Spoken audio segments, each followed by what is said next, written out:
24 मई 2025 के रात के तकरीबन 9 बजे का समय होता है और दो दोस्त जिनके नाम फारूक और अशफाक होते हैं, दोनों फैक्ट्री से काम काज करने के बाद घर की तरफ लौट रहे होते हैं। अचानक सिर्फ अशफाक फारूक को कहने लगता है कि दोस्त, आज मेरा जन्मदिन है और ऐसा करते हैं कि हम दोनों आज मेरा जन्मदिन खेत में मनाने वाले हैं। और इस तरह से ये दोनों दोस्त शराब के ठेके पर जाते हैं, वहां से शराब खरीदते हैं और इसके बाद एक केक का भी कहीं से इंतजाम कर लिया जाता है। दोनों दोस्त खेत में जाने के बाद काफी देर तक वहां पर शराब पीते हैं और शराब पीने के बाद जब दोनों को गहरा नशा हो जाता है तो तकरीबन रात के 11 बजे के आसपास गांव की तरफ लौट रहे होते हैं।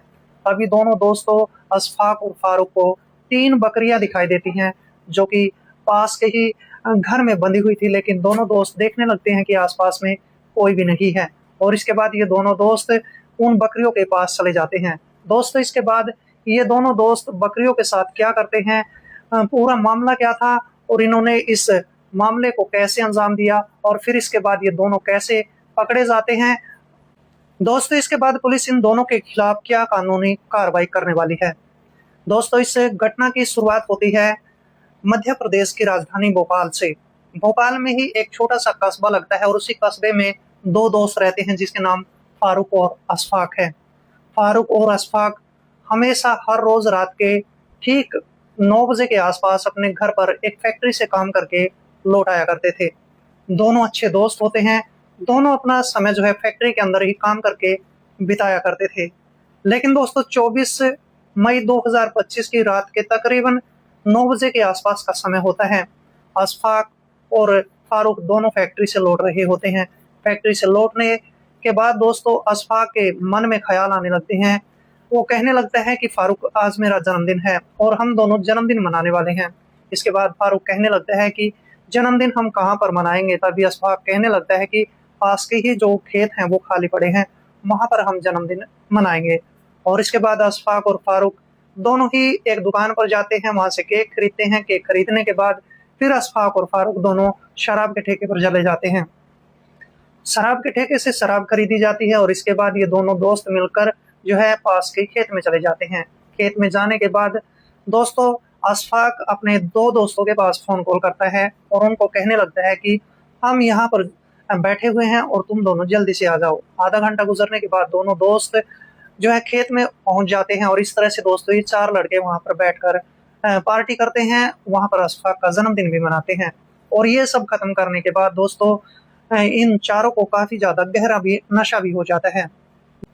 और ये सब खत्म करने के बाद दोस्तों अशफाक और फारूक के जो दो दोस्त होते हैं वहां से निकलकर अपने गांव में लौट आते हैं, लेकिन अशफाक और फारूक वहीं पर रुक जाते हैं।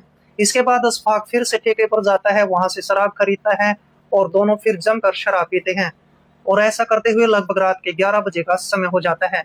दोस्तों दोनों दोस्त जो है ये नशे में टल्ली हो जाते हैं और फिर इसके बाद मोबाइल फोन खोलकर उस पर कुछ अश्लील वीडियोस देखने लगते हैं, जिनके चलते दोनों के मन में काम वासना भी उजागर हो जाती है। और फिर इसके बाद ये दोनों दोस्त उस खेत से बाहर निकलते हैं और गांव की तरफ चलने लगते हैं।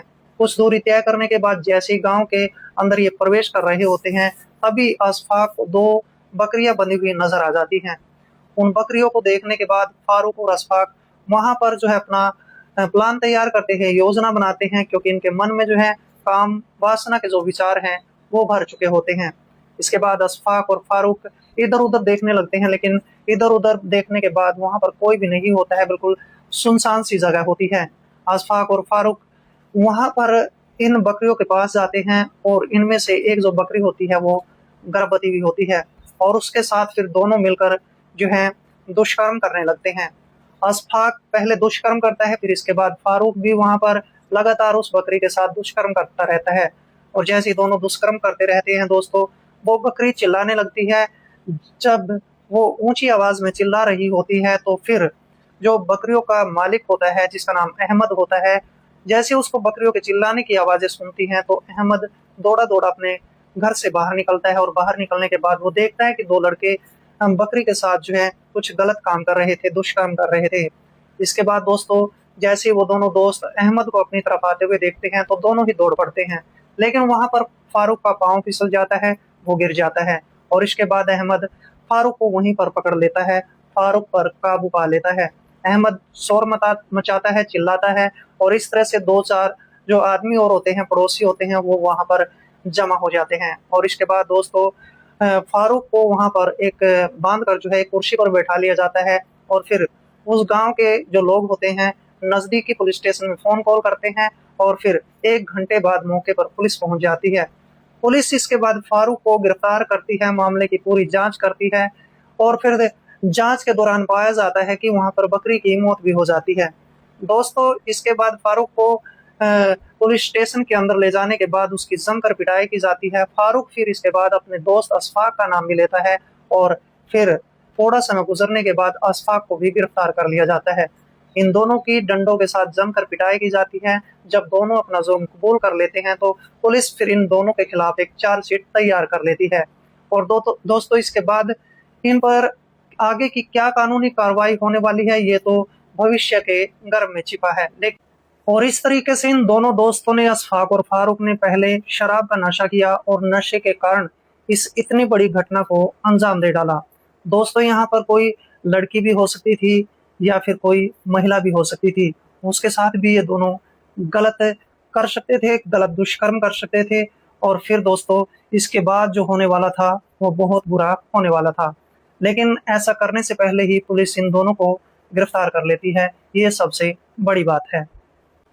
दोस्तों इस घटना को सुनाने का मेरा उद्देश्य किसी का दिल दुखाना नहीं था, बल्कि आपको सजग करना था, आपको सतर्क करना था। हमेशा सावधान रहें, हमेशा अपना ख्याल रखें। तो मिलते हैं दोस्तों किसी ऐसी घटना के साथ, तब तक के लिए दोस्तों जय हिंद, वंदे मातरम।